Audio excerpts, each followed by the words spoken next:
वंशी परिवार के द्वारा इस पावन 5 दिवसीय पंचामृत के रूप में विराजमान 5 दिवसीय श्री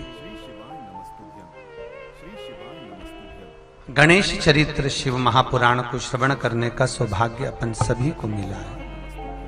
श्री गणेश जी महाराज को किस तरह से विराजमान करना है, किस तरह से लेकर आना है, किस तरह से हम अपने घर में उनको विराजमान करें, ये सारा प्रसंग श्री गणेश पुराण में, शिव पुराण में और स्कंद पुराण में वर्णन है।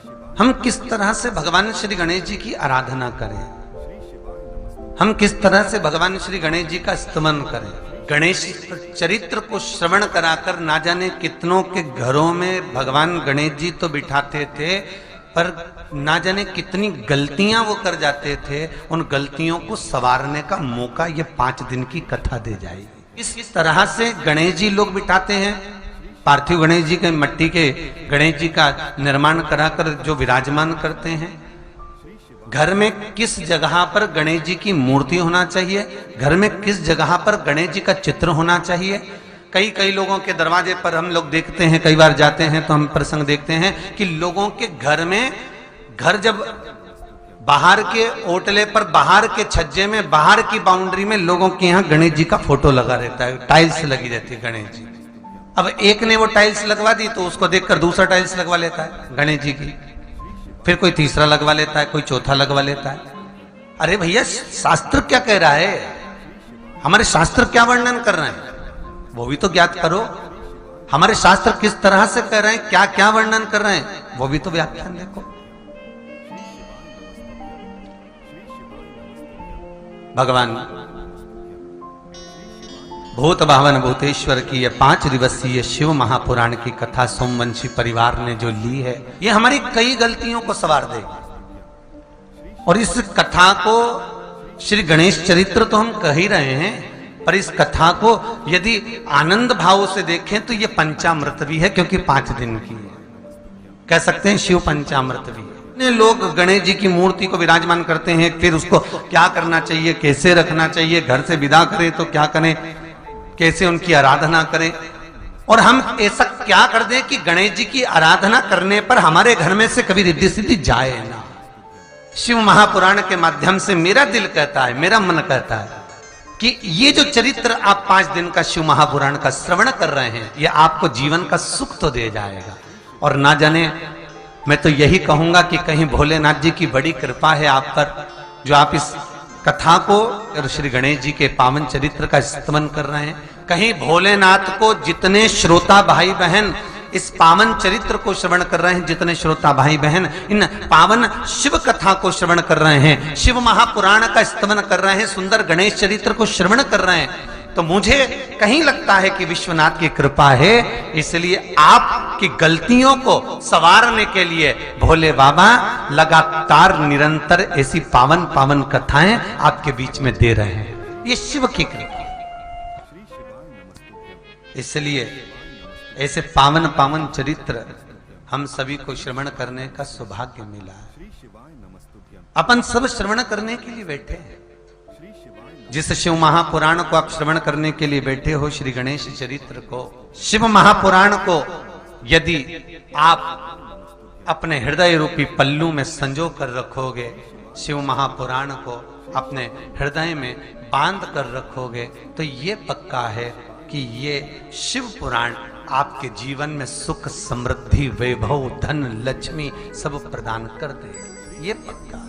ना जाने कितनी कितनी गलतियां हम पूजन में करते आए हैं, ना जाने कितनी कितनी गलतियां हम भगवान की चाकरी में, भगवान की सेवा में करते हुए आए। हो सकता है उन गलतियों को करते करते हमारी जिंदगी निकल गई, इसलिए शायद हम 1 रुपए कमाते हैं, 1.25 रुपए खर्च हो जाता है। हम घर में पैसा जोड़ते हैं, दिखता ही नहीं है। हम मेहनत बहुत करते, फल ही नहीं आता है। हम कितना कितना 24 घंटे लगे रहते हैं, सुबह से शाम तक लगे रहते हैं, हर तरह से हम कमाने का प्रयास करते हैं, उसके बाद भी संपदा नहीं जुड़ती, तो हो सकता है कि भगवान शिव ने आप पर करुणा करी हो, भगवान शिव ने आप पर कृपा करी हो। इसलिए बाबा भोलेनाथ की कृपा से आपको अपनी गलतियां संवारने का, भोलेनाथ की कृपा से अपनी गलतियां सुधारने का मौका मिला है इन शिव महापुराण के माध्यम से। हम अपनी गलतियों को कैसे सुधारें, हम अपनी गलतियों को कैसे संवारें, ये शिव महापुराण की कथा वर्णन कर रहे हैं। मौका दिया है मेरे सोमेश्वर ने, मौका दिया है मेरे नागेश्वर ने, ये मौका प्रदान करा है कि हम अपनी गलतियों को कैसे संवार सकते हैं, हम अपनी गलतियों को कैसे सुधार सकते हैं। कितने समय से आप लोग पूजन कर रहे हो, जितने टीवी के सामने बैठे बिल्कुल सत्य बताना, कितने समय से आप शिव की आराधना कर रहे हो, कितने समय से आप गणेश जी की आराधना कर रहे हो। पर कई बार आपके मन में आता होगा कि हम इतनी आराधना करते हैं, हम इतनी पूजन करते हैं, हम इतना पाठ करते हैं, हम इतनी अर्चना करते हैं, फिर हमें सुख क्यों नहीं मिल रहा, हमें आनंद क्यों नहीं मिल रहा। शिव महापुराण कर रही है, जो गणेश जी का स्वरूप है, वो स्वरूप किस ओर होना चाहिए। बहुत ध्यान से सुनिएगा महाराज, कथा ना छूटे आप। घर के दरवाजे पर अगर हम गणेश जी की मूर्ति, गणेश जी का फोटो, गणेश जी का टाइल्स बाहर की ओर लगा रहे हैं, तो जाते समय गणेश जी का जो पृष्ठ भाग है, पीठ है, वो पीछे कि भगवान के सम्मुख में धर्म है और भगवान के पीछे अधर्म का निवास। हमारा कोई शास्त्र, कोई पुराण, कोई वेद ये वर्णन नहीं करता कि मंदिर के पीछे हम प्रणाम करें। बहुत ध्यान देना महाराज कथा पर। देवताओं के सम्मुख में क्या है और देवताओं के पीछे क्या है, गणेश जी के सम्मुख में क्या है, गणेश जी के पीछे क्या है, वो ध्यान दीजिएगा कथा।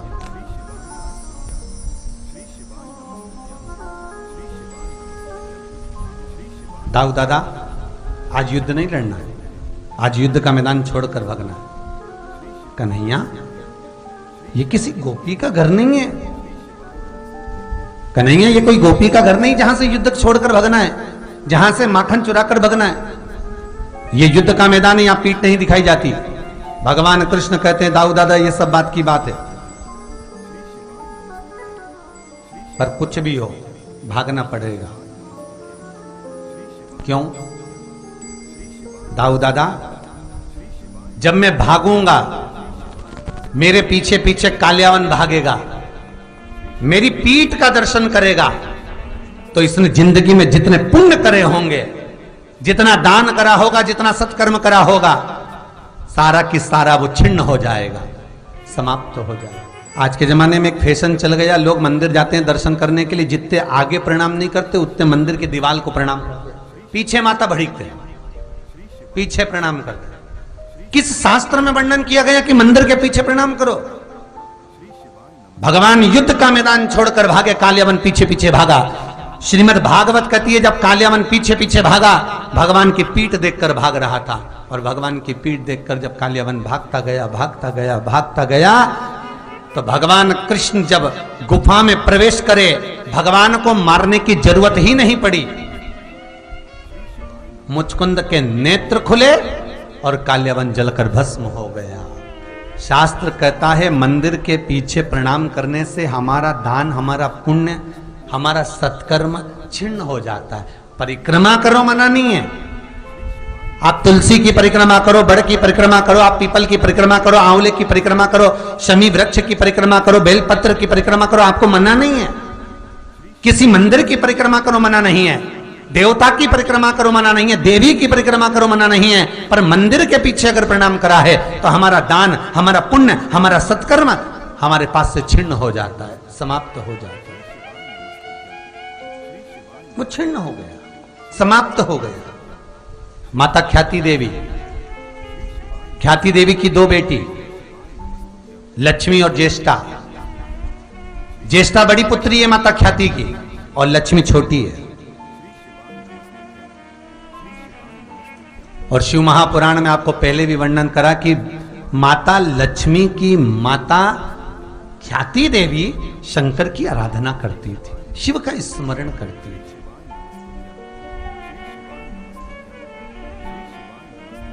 और शिव का स्मरण करती, शिव का भजन करती। एक बार माता ख्याति साधना कर कर तप कर कर भगवान शंकर के शिवलिंग का निर्माण कर कर बैठ गई और भगवान शंकर से प्रार्थना करने लगी। शिव प्रकट हो गए। मां, आज ख्याति देवी शिव की आराधना करती है, तो भगवान शंकर प्रकट होकर कहते हैं, मांगो ख्याति देवी, तुम्हें क्या चाहिए? ख्याति देवी कहती हैं,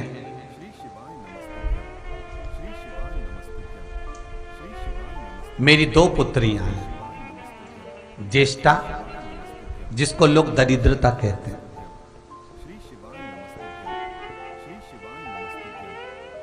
ज्येष्ठा जिसको लोग दरिद्रता कहते हैं, और दूसरी है मेरी लक्ष्मी। मेरा एक निवेदन है,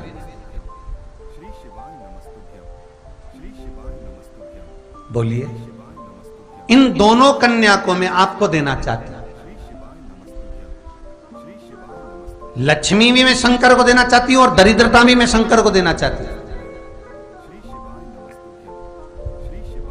भगवान शंकर जानते थे कि लक्ष्मी नारायण को स्मरण करती है, चाहती है, और नारायण लक्ष्मी का स्मरण करते हैं, लक्ष्मी को चाहते हैं।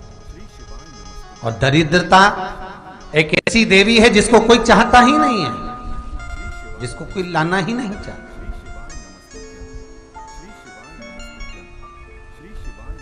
भगवान शिव ने कहा, ख्याति देवी, मैं आपकी पुत्रियों को अपना नहीं बना सकता, मैं तो आपसे विनय करना चाहता हूं, निवेदन करना चाहता हूं कि आप अपनी लड़की, आप अपनी बेटी लक्ष्मी का विवाह नारायण के साथ कर दीजिए, बस इतना सा मेरा निवेदन है। ठीक है प्रभु, अगर आप निवेदन कर रहे हो तो मैं अपनी बेटी दे सकती हूं, क्या दिक्कत है मुझे देने में? मैं लक्ष्मी का विवाह नारायण के साथ करने को तैयार हूं। जब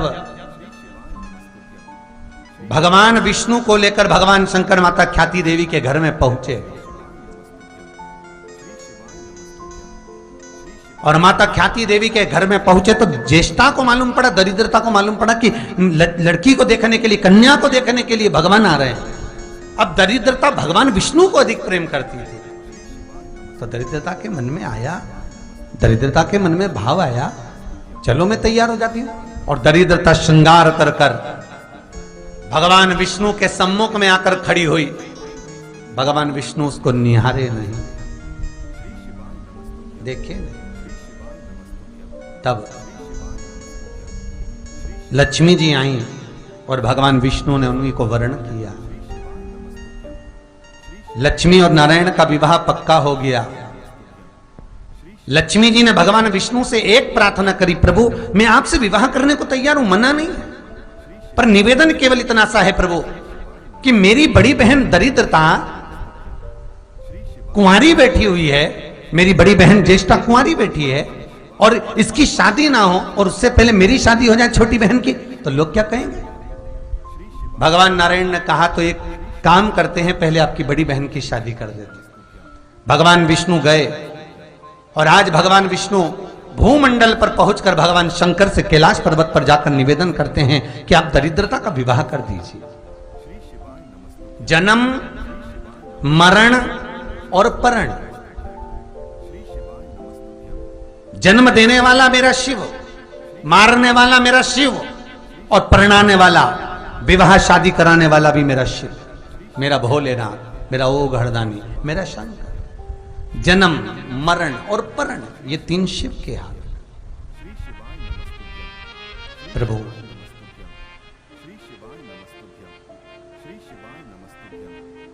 शादी कर दीजिए।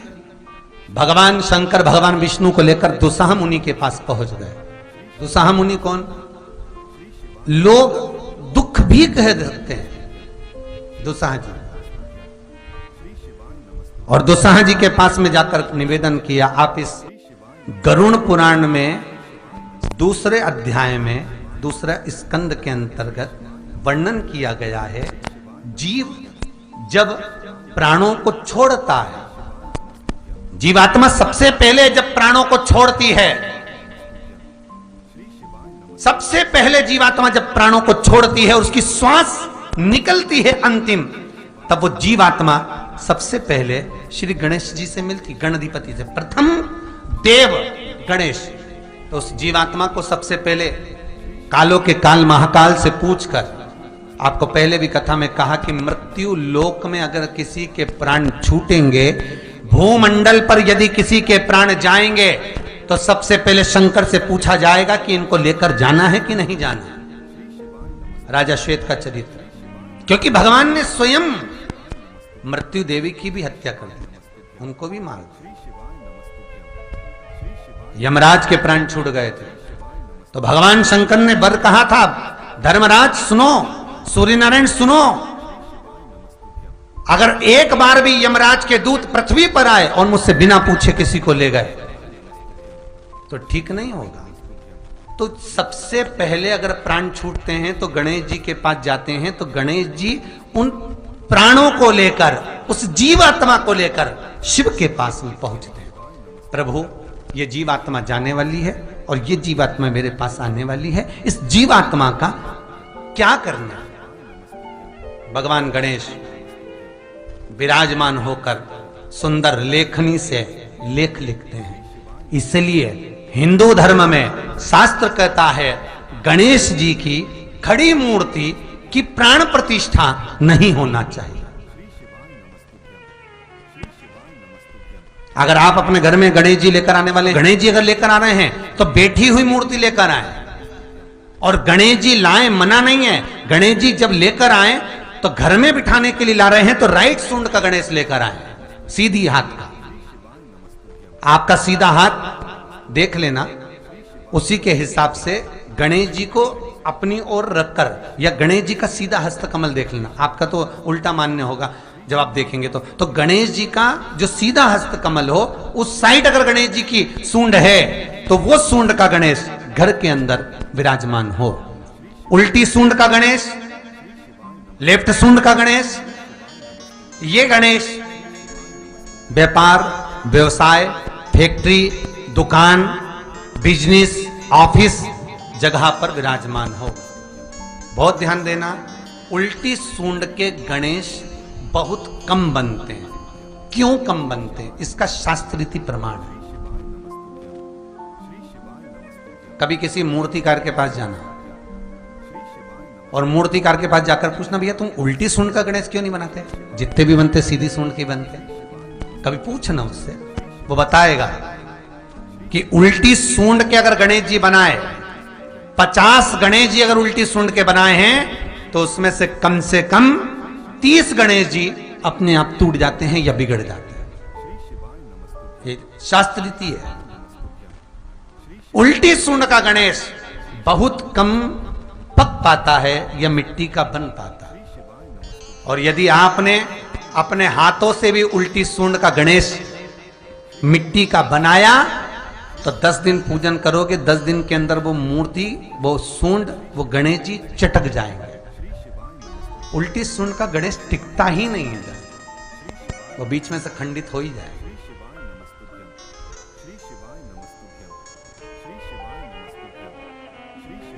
वो तो स्वयं गणेश जी कृपा करें, स्वयं विनायक कृपा करें और उल्टी सूंड के गणेश जी अपने को मिल जाएं और वो गणेश जी हमारे घर में आ जाएं तो वो फिर नहीं चटकते। 50 गणेश जी बनाए, उसमें से 30 बेकार निकल जाएंगे। 30 की सूंड टूट जाएगी, हाथ टूट जाएगा, कहीं पांव टूट जाएगा, कहीं खंडित हो जाएगा। आप देखना, आप भी अगर बाजार जा रहे हो गणेश जी लेने के लिए तो आप देखना, उल्टी सूंड का गणेश जी लोगे तो कहीं ना कहीं हाथ नबा होगा, कहीं पांव नबा होगा, कहीं पीठ नबी होगी, कहीं कुछ खंडित होगा, कुछ ना कुछ उसमें मिस्टेक मिलेगी ही, ये पक्का है। और ना मानो तो आपके नगर में भी जाकर देखो, आप तो गणेश जी लेने जाओगे ना तो विचार करना, शिव कथा सुन रहे हो कि गलत है कि सही, आप देखना जाकर।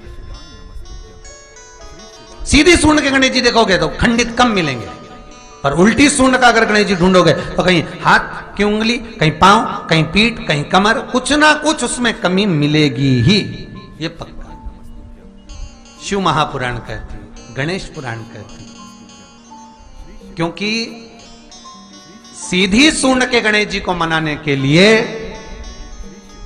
महाराज मंत्र की 50 माला करना पड़ती है, तो समझ लो सीधी उल्टी सूंड के गणेश जी को मनाने के लिए मात्र 5 माला में भगवान गणेश प्रसन्न हो जाते हैं। अर्थात उल्टी सूंड का गणेश शीघ्र प्रसन्न होता है। महाराज भगवान बैठ गए गणेश जी महाराज, इसलिए हमारे हिंदू रीति शास्त्र रीति कहती है गणेश जी जब जब खड़े होते हैं तब तब संहार करते हैं। गणेश जी जब जब खड़े होते हैं तब तब किसी ना किसी का संहार करते हैं। और गणेश जी जब बैठे रहते हैं तो सुख, समृद्धि, वैभव, आनंद, संपदा प्रदान करते रहते हैं। यहां तक जो जीवात्मा मरकर आती है, जो जीवात्मा भगवान गणेश के सम्मुख में आकर प्रथमता में खड़ी होती है, उस जीवात्मा के सम्मुख खड़े होने पर गणेश जी उसका फल भी प्रदान कर देते हैं। जा, मैं तुझे, तू मेरे सामने खड़ा है, मैं तुझे ये सुख देता हूं, जा। गरुड़ पुराण कहती है सबसे पहले वो जीवात्मा शिव से होते हुए, कालों के काल महाकाल से होते हुए सीधे विनायक के पास गणेश जी महाराज बैठते अपने सिंहासन पर लेखनी लेकर, उसका भाग्य पढ़ते हैं। स्वयं चित्रगुप्त महाराज गणेश जी के सम्मुख में भाग्य पढ़ने के लिए पोथी देते हैं, लेखनी पढ़िए प्रभु। और गणेश जी महाराज जब भाग्य पढ़ना प्रारंभ करते हैं तो क्या देखते हैं श्री गणेश जी महाराज कि इसके भाग्य में बहुत सारा दुख भोगना लिखा है। तो गणेश जी की आंख में जल भर जाता है। गणेश जी उसके दुख को कैसे न कैसे जानकर शिव की आराधना इसने करी है। शंकर को 1 लोटा पानी चढ़ाया है, शिव को दीप जलाया है, शंकर को बेलपत्र चढ़ाई है। तो गणेश जी महाराज अपने पिता का स्तमन करते हुए उसके जितना नरक का भोग उसको भोगना है उसमें से आधा श्री विनायक श्री गणेश जी महाराज कम कर देते हैं। ऐसे श्री गणेश जी महाराज, इसीलिए शास्त्र कहे महाराज